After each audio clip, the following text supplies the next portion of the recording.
I'm Patrick. I'm 31, and every Thanksgiving with my family feels like walking into a reality show where I'm the unwilling contestant. I don't mean the wholesome, Hallmark-style dinner scenes with candles and heartfelt speeches. I mean the kind where you sit down, the cameras zoom in on your face, and you just know someone is about to throw a drink or storm out. For years, I've been the one quietly holding this whole family together financially, even though no one ever seems to notice. Or worse, they notice and act like I'm just doing the bare minimum. This year, though, I thought it might finally be different. I'd been planning a surprise for months. I'd saved enough to pay off my cousin Ryan's student loans completely. Ryan and I were close growing up, more like brothers than cousins, and I knew those loans had been hanging over his head for years. He'd even joked last Christmas that he'd probably still be paying them off when he turned 50. So, when I got a bonus from work, I decided to do something big. Something that might actually make Thanksgiving feel like a celebration, for once. Walking into my mom's house that evening, I was nervous but also kind of excited. The smell of roasted turkey and cinnamon rolls hit me the second I opened the door, and for a moment, I thought maybe this was how normal families felt around the holidays. Warm, happy, grateful. My mom greeted me with her usual distracted kiss on the cheek, already halfway back to the kitchen to check the gravy, and Dad just gave me a nod from his spot on the recliner. Everyone was already there. My sister Lauren with her perfect hair and her equally perfect husband, my aunt and uncle talking loudly about the vacation they just got back from, and of course, Ryan, sitting on the couch with a beer in his hand, looking exhausted but smiling politely as Lauren bragged about some renovation they were doing on their house. I took a deep breath, sat down, and decided I'd wait until dinner was served to make the announcement. Dinner was the usual chaos, everyone talking over each other, passing dishes around, and my stepdad muttering about how dry the stuffing was this year. I waited for the right moment, waited until everyone had eaten enough to at least calm the room a little. Then, when it was quiet enough for my voice to carry, I cleared my throat and said, "Hey, I've got something to share. It's kind of big." Everyone turned to look at me. That alone was rare. Usually I could say the house was on fire and half of them wouldn't look up from their plates. I smiled, trying to keep my voice steady. "Ryan, I know you've been struggling with those student loans. So, as of this morning, they're gone. Paid off. Completely. You're free." For half a second, there was silence. Then my mom gasped, my uncle's fork clattered against his plate, and Lauren said, "Wow, seriously?" in the same tone she uses when she's impressed against her will. Ryan just blinked at me, processing, and I swear for a moment I saw relief cross his face.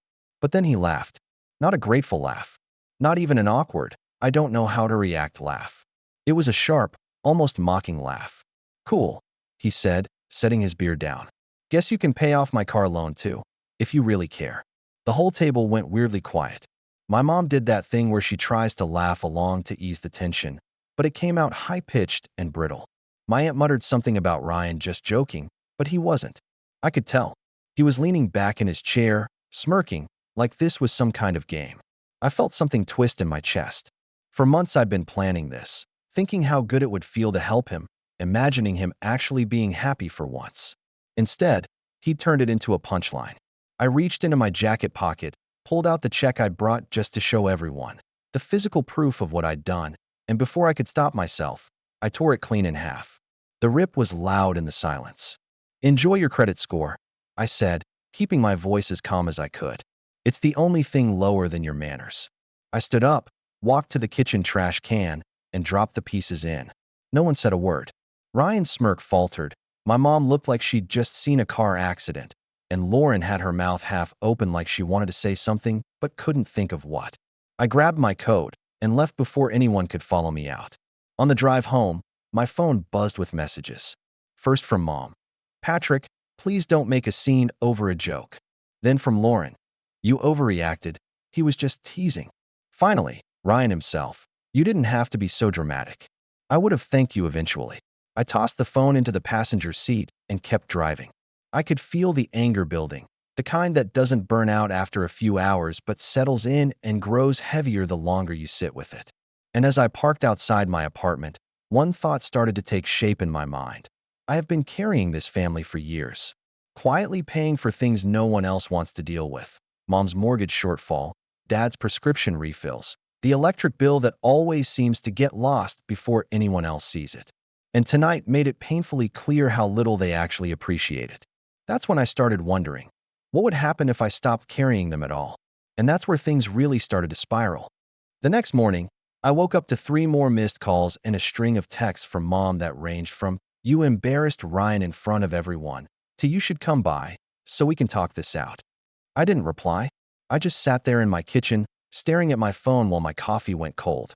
The truth was, I wasn't embarrassed about what I'd said. If anything, I was angry at myself for not saying more. For years, I'd been the family's quiet safety net. Nobody ever asked me directly for help. It was always implied.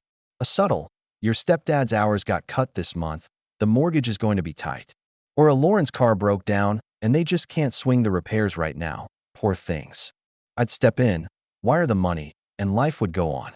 No thank yous, no recognition, just an unspoken expectation that I'd keep doing it. But now, after last night, I saw it for what it really was.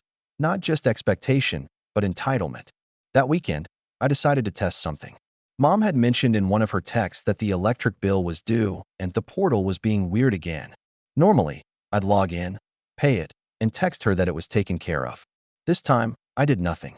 3 days later, I got a group text from Mom. "Power went out today. Thanks a lot, Patrick. You knew the bill was due." I stared at the message, stunned. Not a single word about whether I was okay, or if maybe something had happened to me. Just straight to blaming me. I typed out 3 different replies. The first sarcastic, the second apologetic, the third downright furious, before finally putting my phone down and walking away. That night, I cooked myself dinner, poured a glass of wine, and decided I wasn't going to keep explaining myself. If they noticed I'd stopped being their personal bank, good. It didn't take long for the cracks to show. 2 weeks later, Lauren called me. Not texted, called, which she never does unless she wants something big. "Hey," she said, in that sweet, careful voice she uses when she's buttering someone up. "So, Josh and I have been looking at expanding the kitchen, and the contractor wants a bigger deposit than we expected. You wouldn't happen to be able to float us a loan, would you?"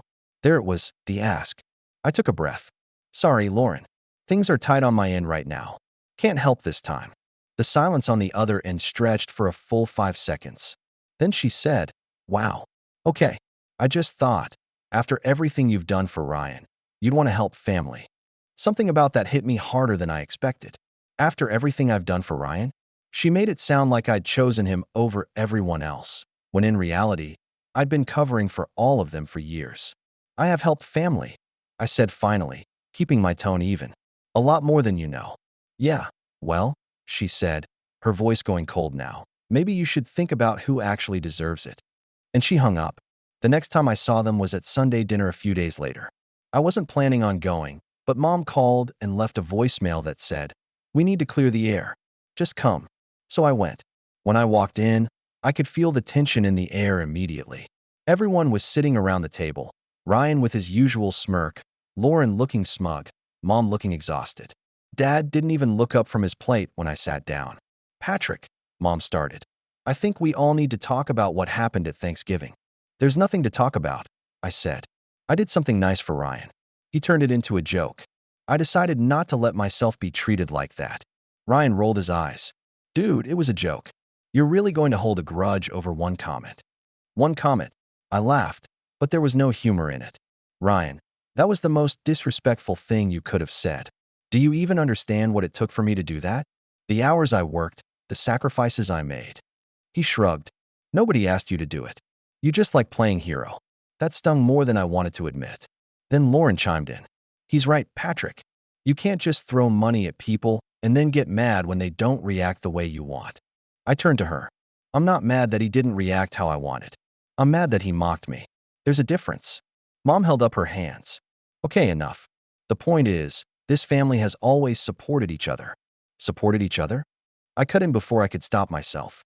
"When exactly has this family supported me?" That silenced the room. I looked around at them, my chest tight. When I was working 2 jobs and barely sleeping, who helped me? When my car broke down and I had to take the bus for 6 months, who offered me a ride? When I missed Christmas one year because I couldn't afford the flight home, who even called me? No one. But the minute someone else needs money, I'm expected to be there. For a moment, No one said anything. Then Dad put down his fork and finally spoke. You're the one who chose to be the responsible one. Nobody forced you. That broke something in me. I stood up. You know what? You're right. Nobody forced me. And now I'm choosing to stop. I grabbed my coat and left, slamming the door behind me. Over the next month, things got worse. Mom called me constantly, sometimes crying, sometimes angry, saying things like, "This family is falling apart and you're making it worse." Lauren sent passive-aggressive texts about how it must be nice to just worry about yourself. Ryan posted on social media about how some people think money makes them better than everyone else, which I knew was aimed at me. And then came the final straw. I got a notice in the mail for a credit card bill I'd never seen before. It was in my name, but the charges were clearly not mine, hundreds of dollars at stores I don't even shop at. When I called the credit card company, they told me my mom had been an authorized user for years. She'd maxed out the card. That night, I sat on my couch with the letter in my hand and felt something inside me go cold. They hadn't just taken me for granted, they'd been using me. And that was when I knew. I wasn't just going to walk away quietly this time.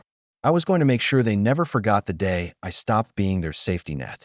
I didn't sleep much that night.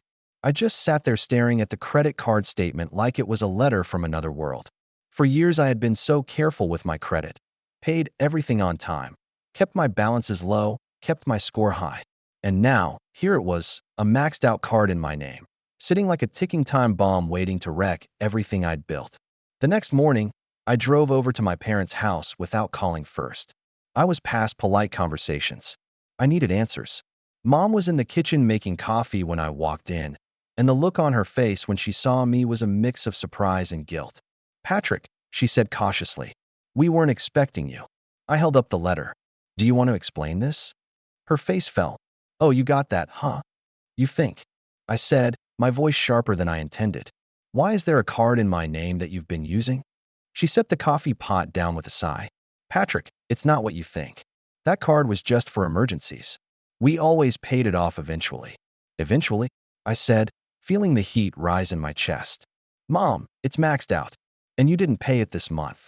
My credit is going to tank because of this." By now, my stepdad had come into the kitchen, pulling on a sweatshirt. "Oh, come on," he said. "You make good money. One little credit card bill isn't going to ruin your life." I turned on him. "It's not about one bill. It's about the fact that nobody even asked me before putting my name on it." "We didn't think you'd mind," Mom said quickly. "You've always been so generous, Patrick. You've helped so much already." I stared at her, stunned. "You didn't think I'd mind? It's my credit. My future. What if I wanted to buy a house? What if I needed that line of credit for something important?" Mom's voice went tight. "We just thought you'd understand.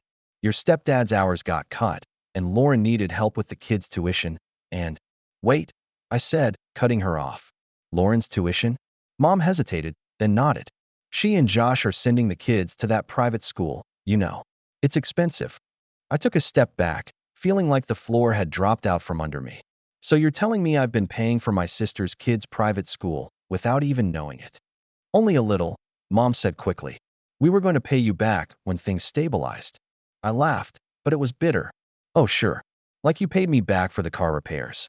Or the mortgage shortfall.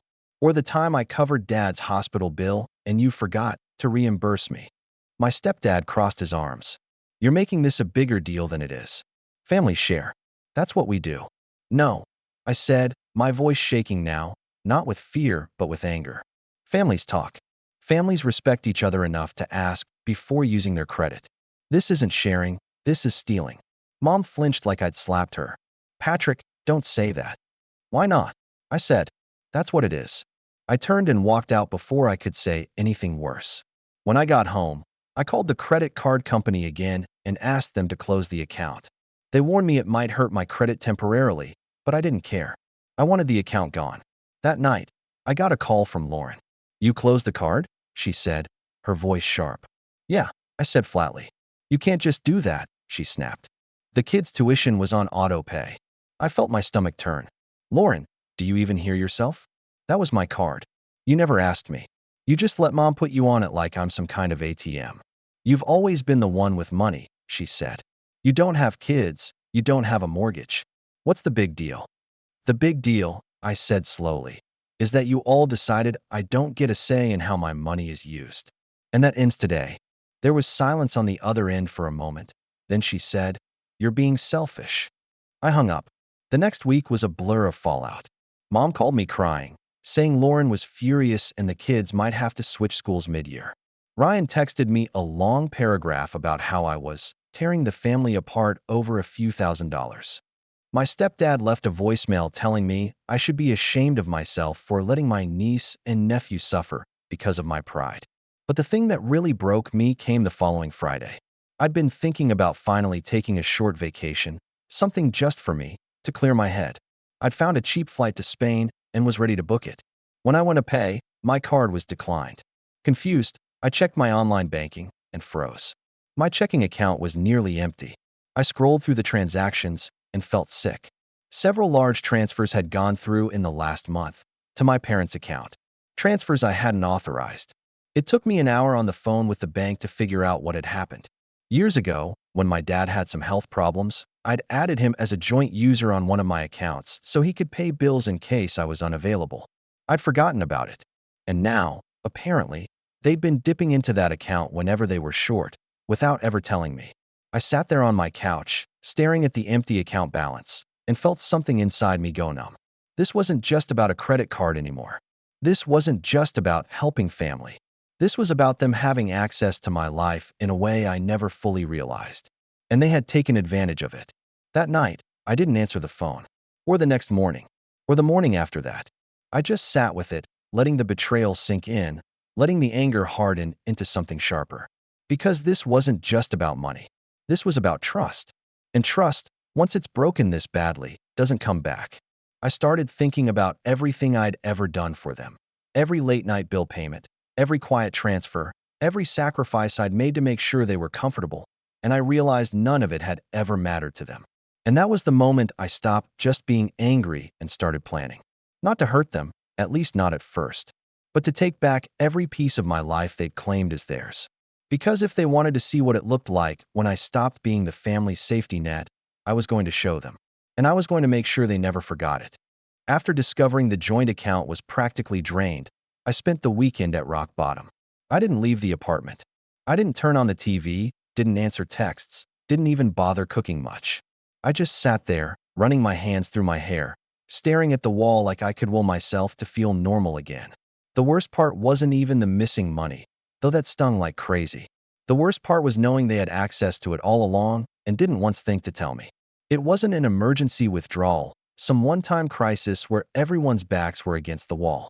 It was weeks, maybe months, of dipping into my account every time they felt like they needed something. On Monday morning, I went to the bank in person. I sat across from the manager, a soft-spoken woman in glasses, and asked to remove my stepdad from every account. Her eyebrows shot up when she pulled up my profile. "Mr. O'Neill," she said carefully, "there have been several withdrawals in the last 60 days. Large ones. Would you like to dispute them?" I hesitated. Disputing them meant starting a fraud claim, which meant my parents could face legal trouble. As furious as I was, part of me still flinched at the idea of hurting them that way. "Not yet," I said finally. "Just shut down the access. Issue me a new card. New login. New everything." She nodded and got to work, and within half an hour I walked out with a folder of paperwork and a brand new account no one but me could touch. It should have felt like a relief. Instead, I felt like I was betraying my family just by protecting myself. That night, my phone lit up again. 22 missed calls from Mom. 3 voicemails from Lauren. 1 long, rambling text from my stepdad that ended with, "You think you're better than the rest of us, but this family made you who you are." I tossed the phone face down on the table. I knew what was coming next, the guilt campaign. And sure enough, it started within days. Mom showed up at my apartment unannounced one evening, tears streaming down her face, holding a bag of leftovers. "Patrick, we need to talk," she said the moment I opened the door. "I'm not doing this right now," I said, keeping my voice calm. "Please," she said, stepping inside anyway. "You can't just cut us off. We're your family. We were counting on that money." "That's exactly the problem," I said. "You were counting on it without telling me, without asking me. Do you even know what that feels like?" Her chin trembled. "We thought you understood. You've always been the responsible one." I let out a short, humorless laugh. Yeah, responsible. That's the word you use when you need me to clean up your messes. She flinched, but didn't deny it. I handed her back the bag of leftovers. I'm not your safety net anymore, Mom. I'm done. She left without another word. After that, the rest of the family fell into two camps.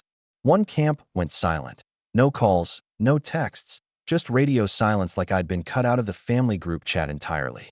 The other camp doubled down. Constant messages about how selfish I was being, how I was tearing the family apart, how the kids were going to suffer because of me. I won't lie, it got to me. There were nights I lay awake wondering if I'd gone too far, if I should have just swallowed my pride and let it go like I always did. There were moments at work where I'd zone out completely, running numbers in my head, thinking about how long it would take to rebuild what they'd taken from me. But slowly, something shifted. Maybe it was the quiet of my apartment. Maybe it was the fact that, for the first time in years, I was paying bills that were only mine, seeing bank balances that weren't secretly being siphoned off. Maybe it was just the exhaustion wearing off. Whatever it was, I started to think more clearly. One evening, I sat down at my desk, opened a notebook, and started writing.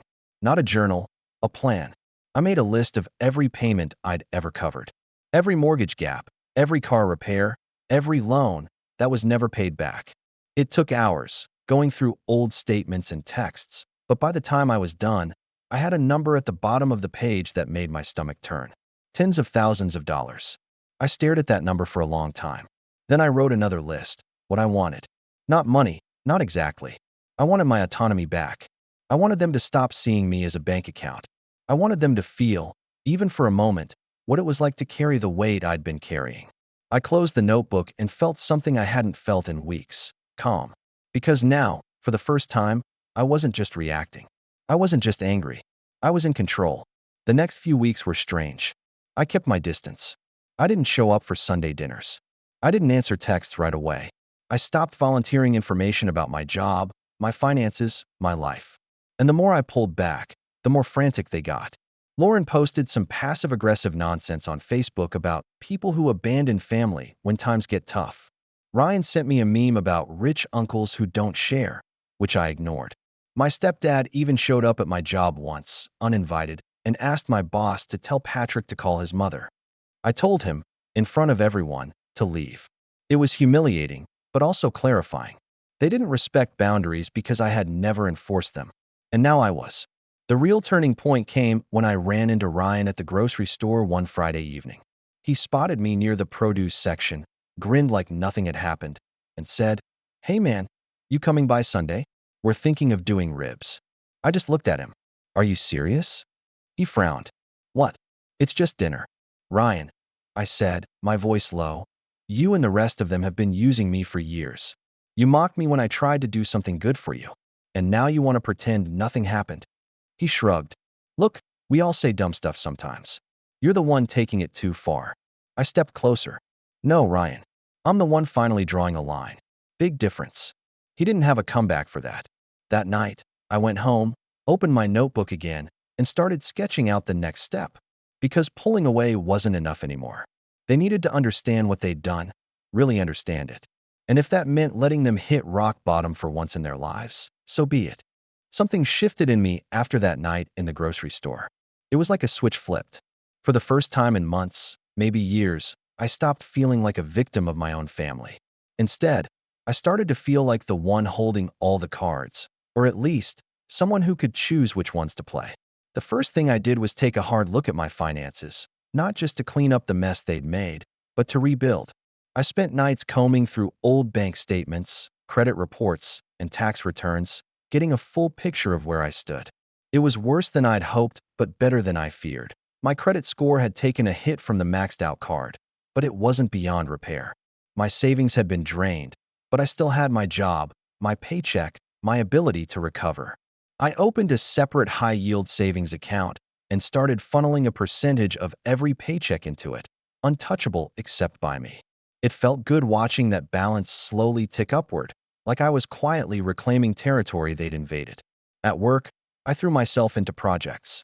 Maybe it was spite, maybe it was survival, but I started taking on extra assignments, showing up early, staying late. My boss noticed. One afternoon, she called me into her office and said, "Patrick, I don't know what's gotten into you lately, but whatever it is, keep it up. The regional director is coming next month, and I want you to present the results of the last quarter." I blinked. "Me? Really?" She smiled. "You earned it." That night, I went home and actually celebrated, ordered takeout, poured myself a drink, and toasted to the quiet little comeback no one else even knew I was making. Meanwhile, the family kept trying to pull me back in. Mom called less, but when she did, it was with carefully measured guilt. "We haven't seen you in so long, Patrick. Your sister's kids miss you." Lauren sent photos of the kids at school, looking adorable, clearly meant to tug at my heartstrings.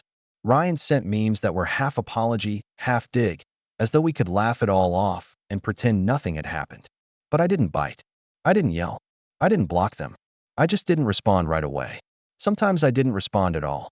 And slowly, it seemed to sink in that I wasn't coming running like I used to. By the time the regional director visited my company, I was ready. I stood in front of the conference room, clicked through my slides, and felt the confidence I hadn't felt in months. When it was over, the director shook my hand and said, "Impressive work. We'll be talking about you." A week later, I got the email, a promotion. A real one this time, not just a new title with the same paycheck. It came with a raise big enough to make me sit back in my chair and grin.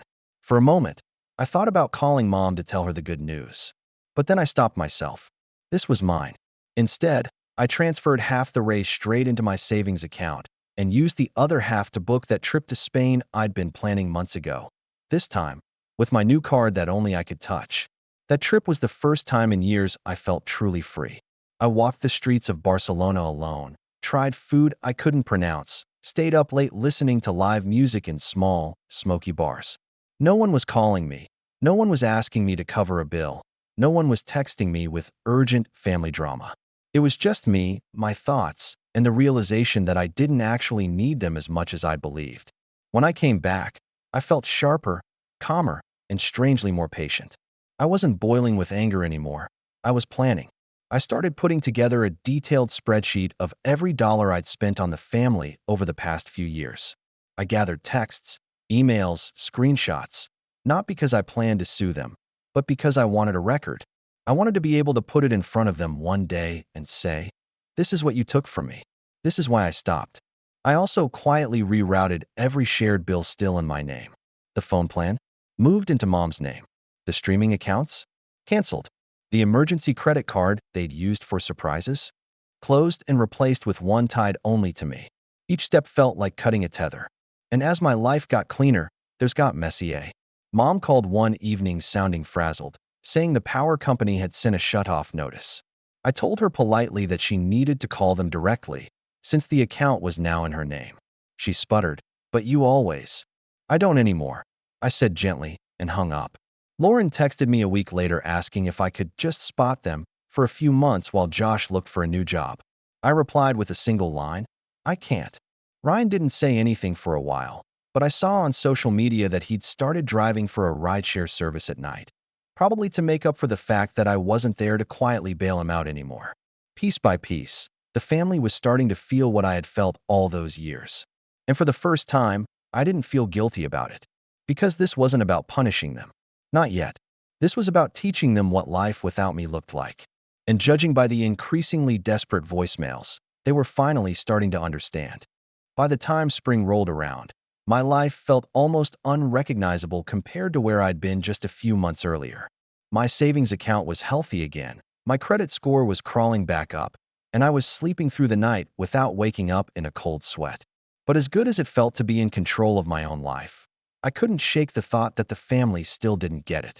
Sure, they were feeling the consequences. Mom had finally taken on a part-time job to help with the bills. Lauren and Josh had downsized their renovation plans, and Ryan had cut back on his spending, if his social media posts about boring weekends were anything to go by. But when I saw them at a cousin's birthday party, it was clear they were still whispering about me behind my back. Lauren avoided me entirely. Mom tried to make small talk, but her eyes darted nervously toward the kitchen every time I spoke. Ryan smirked when I walked in, like he still thought this was some kind of game. I smiled politely, made conversation with my cousin, and left early. On the drive home, I realized something. They still saw me as the same Patrick they could guilt into anything. To them, My distance was just a tantrum, something that would blow over eventually. And that's when I decided I wasn't just going to distance myself. I was going to make a statement. The first piece of leverage practically fell into my lap. One morning at work, my boss asked me to sit in on a meeting with the corporate legal team.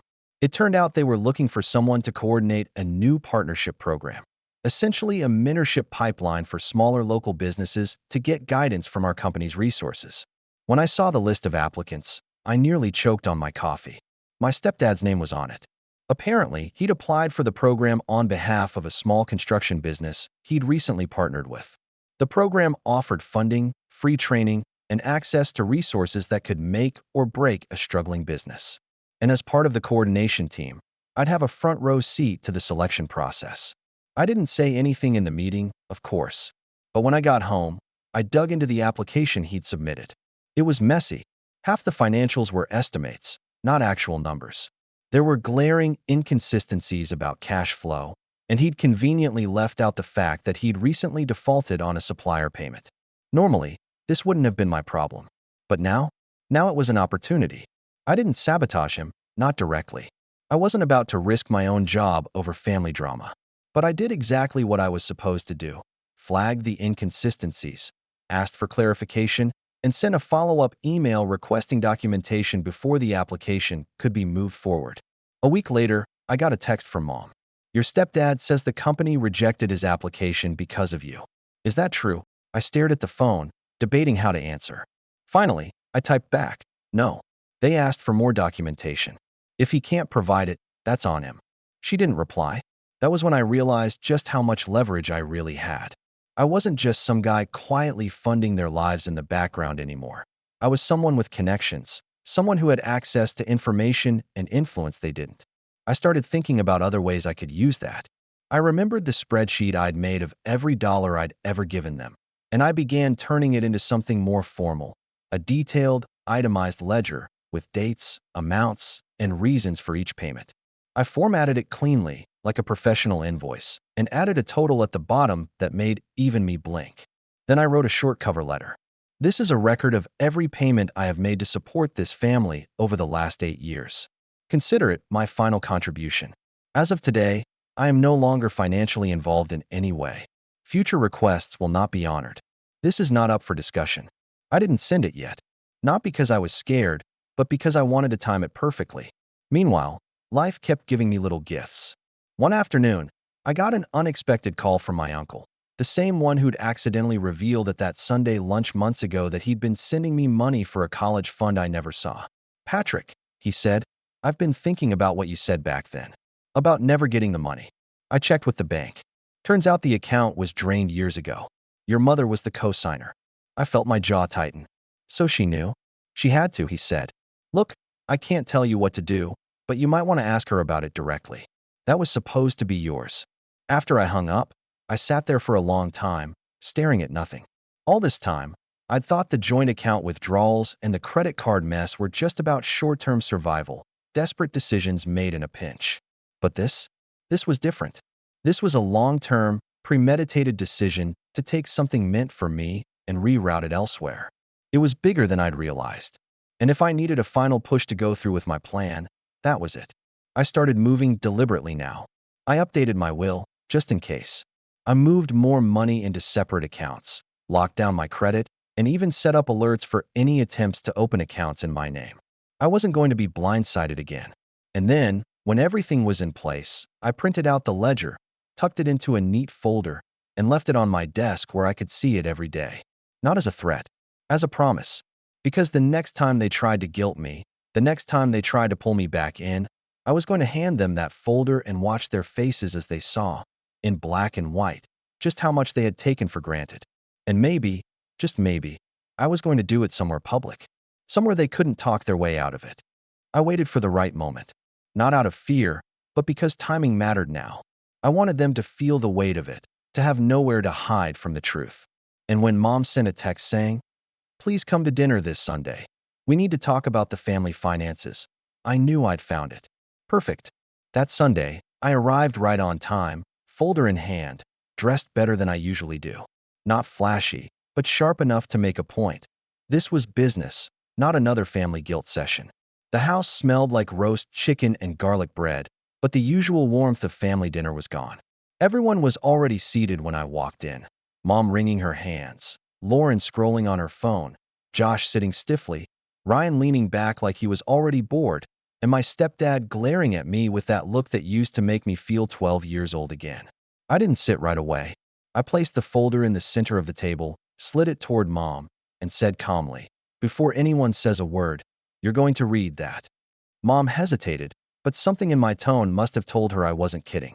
She opened the folder, scanned the first page, and went pale. "What is this?" she whispered. "That," I said, taking the seat at the head of the table, "is every dollar I've paid to support this family since I was 23. Mortgage gaps, medical bills, vacations you couldn't afford but took anyway, repairs, random emergencies." Lauren leaned forward, frowning. "You kept track of all that?" "Yes," I said simply. "And now you can see what it adds up to." Ryan made a scoffing sound. "So what? You want us to pay you back? Good luck with that." I turned my gaze on him, steady. "No, Ryan. I don't want you to pay me back. You can't. None of you can. This isn't about money anymore. This is about making sure you understand why I'm done." Mom flipped through the pages, her breathing quickening as she got to the bottom line. "Patrick, this can't be right." "It's right," I said quietly. "And that's not even including the joint account withdrawals you never told me about, or the college fund Uncle Mark confirmed you drained years ago." Her head snapped up. "Who told you that?" "Doesn't matter," I said. "What matters is you knew that money was meant for me, and you used it anyway." My stepdad slammed his hand on the table. "Enough. You think you can waltz in here with your spreadsheets and lecture us like we're children? Families help each other. That's what we do." "Exactly," I said, keeping my voice calm. "Families help each other, not bleed one person dry until he has nothing left." I was willing to help. I was happy to help, until you decided I didn't get a say in how or when. Lauren crossed her arms. "You're blowing this out of proportion. So you covered a few bills." I cut her off with a laugh, but it wasn't bitter this time. "A few bills? Lauren, you and Josh have been living a lifestyle you couldn't afford for years because you knew I'd catch you before you hit the ground. How's that kitchen renovation coming, by the way?" "Oh, that's right. You had to cancel it because I stopped funding it." Her face went red, but she didn't say anything. Then I leaned back in my chair and dropped the real bomb. "I want every shared account removed from my name. Every subscription, every emergency card. You have 30 days. After that, I will have my attorney send cease and desist letters to anyone still using my information. And if there's another unauthorized withdrawal from my accounts, I will press charges. No more second chances." The room went dead silent. Josh cleared his throat nervously. "Patrick, maybe we can work something out. This doesn't have to get ugly." I looked at him evenly. "It's already ugly. This is me keeping it from getting worse." Mom started crying then. Real tears, not the performative guilt trips from before. "We just didn't want you to feel left out," she said. "You've always been so independent. We thought this was a way to keep you connected to us." I swallowed hard. For a second, I almost let myself feel sorry for her. But then I remembered the empty account, the drained college fund, the years of silence when I needed help. "This wasn't connection," I said gently. "This was control." I stood up, tucked the empty folder under my arm, and looked around the table. "I'm not doing this to punish you. I'm doing this because I deserve a life that isn't built around cleaning up everyone else's mess." Then I smiled, calm, even polite. "Dinner smells great, by the way, but I won't be staying." I turned and walked out, leaving them all sitting there in stunned silence. On the way home, my phone buzzed nonstop, calls from Mom, texts from Lauren, even a voicemail from Ryan that just said, "Wow, dude, you really think you're better than us." I didn't answer. Instead, I poured myself a drink, sat on my balcony, and felt something I hadn't felt in a long time: peace. But even as I sat there, watching the sun go down, I knew this wasn't over. Because when you take away someone's favorite crutch, they don't just stumble, they panic. And I had a feeling my family was about to panic in a very big, very public way. Which, if I was being honest, might have been exactly what I wanted. The next few days were eerily quiet. Too quiet. No calls from Mom, no passive-aggressive texts from Lauren, not even a snide meme from Ryan. It was like the entire family had gone radio silent at the same time. At first, I thought maybe they were giving me space, which, ironically, was exactly what I'd been asking for. But by the weekend, I got my answer. I was at the gym when my phone buzzed with a notification from a neighbor. They'd tagged me in a post on the local community Facebook group. It was a blurry picture of my parents' front lawn, stacked with furniture, boxes, even the old recliner my stepdad used to sit in every Sunday.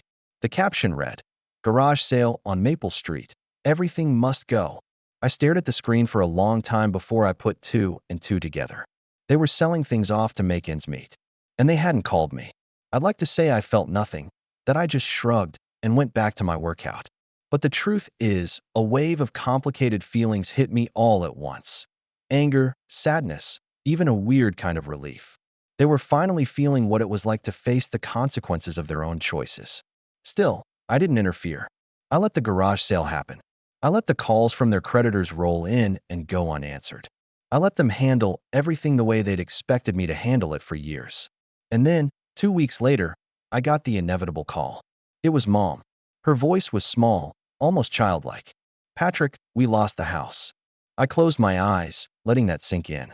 "We couldn't keep up with the payments without your help," she continued. "Your stepdad's business is barely hanging on. Lauren and Josh had to pull the kids from private school. Ryan moved back in with us, but now we don't even have a place for him to stay." For a moment, I almost offered to help. The old reflex was still there, deep down. The part of me that wanted to fix everything, make it right, save everyone from themselves. But then I remembered sitting at my kitchen table months ago, staring at that empty account balance. I remembered Mom standing in my doorway saying, "We thought you understood." I remembered Ryan laughing in my face when I paid off his debt, and the guilt vanished. "I'm sorry you're going through this," I said, my voice calm. "But this isn't my responsibility anymore." She started crying then, but it wasn't like before. This wasn't the manipulative crying designed to pull me back in. This sounded like someone who was finally, truly out of options. We didn't think you'd ever leave us," she said between sobs. "I didn't leave you," I said softly. "You pushed me away the moment you decided my life wasn't mine anymore." There was a long silence. Then she whispered, "I guess I can't argue with that." When we hung up, I didn't feel triumphant. I didn't feel cruel. I felt free. The fallout spread quickly after that. Lauren and Josh moved into a smaller house across town. My stepdad's business folded within a few months, and he had to take a job working for a competitor. Ryan got a job at a warehouse and stopped posting memes entirely. I didn't rub it in. I didn't gloat. I just kept living my life. Work continued to go well. Another raise, another opportunity to lead a project. I started traveling more, doing things I'd put off for years because I'd been too busy bailing everyone else out. Spain turned into Italy. Italy turned into a hiking trip through Norway. And soon I had a gallery wall of photos documenting a life that finally felt like it belonged to me. Months later, I got an invitation to Thanksgiving dinner. A simple card in the mail that said, "We'd like to start over, if you're willing." I sat with it for a while, turning it over in my hands. Then, on Thanksgiving Day, I showed up, not because I missed them, but because I wanted closure. The house was smaller, humbler. The fancy centerpiece was gone, replaced by a simple bowl of cranberries. Everyone was quieter, too, subdued, careful. When I walked in, Mom stood and hugged me. Not a desperate, clinging hug, but a real one. "Thank you for coming," she said. I sat at the table and looked around. Ryan nodded at me, no smirk this time. Lauren gave me a small, almost sheepish smile. No one asked me for money. No one made a joke at my expense. Instead, Mom raised her glass halfway through dinner and said, "We've all learned a lot this year, and we're grateful for another chance to do things right." I didn't say much. I didn't need to. When dinner was over, I stood up, slipped my coat on, and walked to the door. Before I left, I turned back and said, "I'm glad you're starting over. So am I. But understand, things will never go back to the way they were. And that's a good thing." They all nodded quietly. Outside, the air was crisp and cold, the night sky clear. I got in my car, sat there for a moment, and let out a long breath I felt like I'd been holding for years. For the first time in my life, I wasn't angry. I wasn't resentful. I was free, and I wasn't going back. Then I smiled to myself, started the engine, and drove away, not running this time, but moving forward.